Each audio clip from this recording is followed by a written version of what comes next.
আমরা আছি শিলিগুড়ির খুব কাছেই একটা সুন্দর চা বাগানে একটা সুন্দর জিনিস চোখে পড়লো। এই যে গাছটা দেখা যাচ্ছে, এই গাছটা এই পোর্শনে কত শুঁয়োপোকা, এখান থেকে অনেক প্রজাপতি হবে। বেশ দারুণ এবং সুন্দর লাগলো ব্যাপারটা।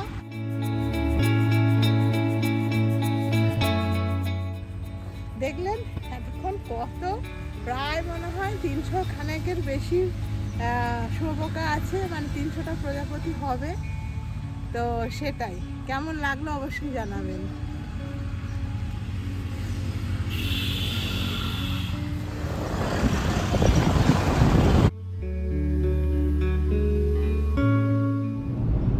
গুড মর্নিং সকলকে। ব্রহ্ম ম্যান্ডেস উইথ সকল সদস্যকে জানালাম সুস্বাগতম। আজকের রবিবার, তো ছুটির দিন। আমি আর আমার পাইলট দুজনে বেরিয়ে পড়েছি একটা ছোট্টখাট্ট ওয়ান ডে ট্যুরে। আমরা বেরিয়েছি দুপুর 12টায়, পুরোপুরি স্নান সেরে দুপুরের লাঞ্চ সেরে আমরা বেরিয়েছি। আমাদের আজকেই রাত্রেবেলা ফিরে আসতে হবে আমাদের উত্তরবঙ্গের বাসস্থানে, কারণ কালকে আবার অফিস, তো অফিস তো যেতেই হবে, ছুটি নেই। কিন্তু তার সাথে সাথে আমাদের মনকেও ভালো রাখতে হবে, তার জন্যই আমরা বেরিয়ে পড়েছি। সঙ্গে থাকুন, দেখতে থাকুন।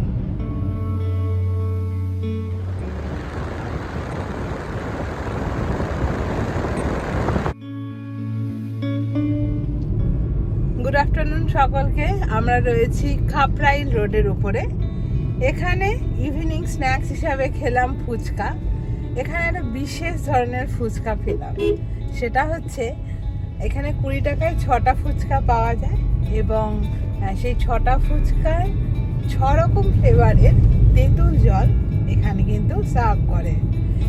এই ব্যাপারটা আমি সত্যি কথা জানতাম না, প্রথমবার শিলিগুড়িতে এসে খেলাম এবং দুর্দান্ত সুন্দর লাগলো। ফটো তোলা হয়নি, তাই আমার অভিজ্ঞতাটা আপনাদের সাথে শেয়ার করলাম। এরপরে আবার যখন এই ধরনের ফুচকা খাবো, তখন অবশ্যই সেটা আপনাদের সাথে শেয়ার করব। আর আপনারা কারা এই রকম 6 ধরনের তেঁতুল জল দেওয়া ফুচকা খেয়েছেন, তারা অবশ্যই আমার ভিডিওতে জানাবেন। এবং দাদা বললেন যে এখানে অনেক জায়গায় এই ধরনের ফুচকা পাওয়া যায়, কিন্তু আমি গত 3 বছর ধরে শিলিগুড়িতে মাঝে মধ্যেই আসি, অন্তত বছরে 6-7 বার তো বটেই, কিন্তু আমি এই ধরনের ফুচকাই প্রথমবার খেলাম, দারুণ লেগেছে।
হাই, আমরা আছি খিলকাট রোডের উপর দিয়ে, আগেই বলেছি যাচ্ছি। যেতে যেতে এদিকটায় যাচ্ছে মিরিক যাচ্ছে, কার্শিয়াং যাচ্ছে, পাংখাবাড়ি রোড।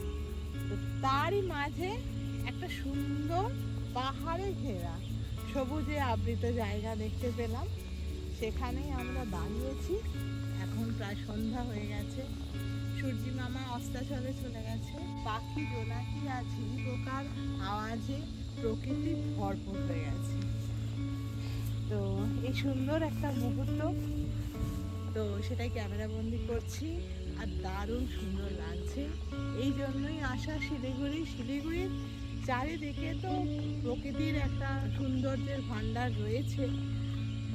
তো সেটারই একটা ছোটোখাটো দৃষ্টান্ত। এখানে এলে যারা বার্ড লাভার রয়েছে তাদের জন্য তো খুব ভালো জায়গা মনে হচ্ছে, কারণ প্রচুর পাখি আছে এখানে। এইটুকুই দেখতে থাকি।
রোহিণী রোডের উপরে কার্শিয়াং যাওয়ার পথে এই রেস্টুরেন্টটা, প্রচুর রেস্টুরেন্ট আছে এখানে। টেস্টি ওয়াই মোমো দারুণ খেতে। এই খাবো, খেয়ে দিয়ে আমরা চলে যাব আমাদের উত্তরবঙ্গের রাস্তায়।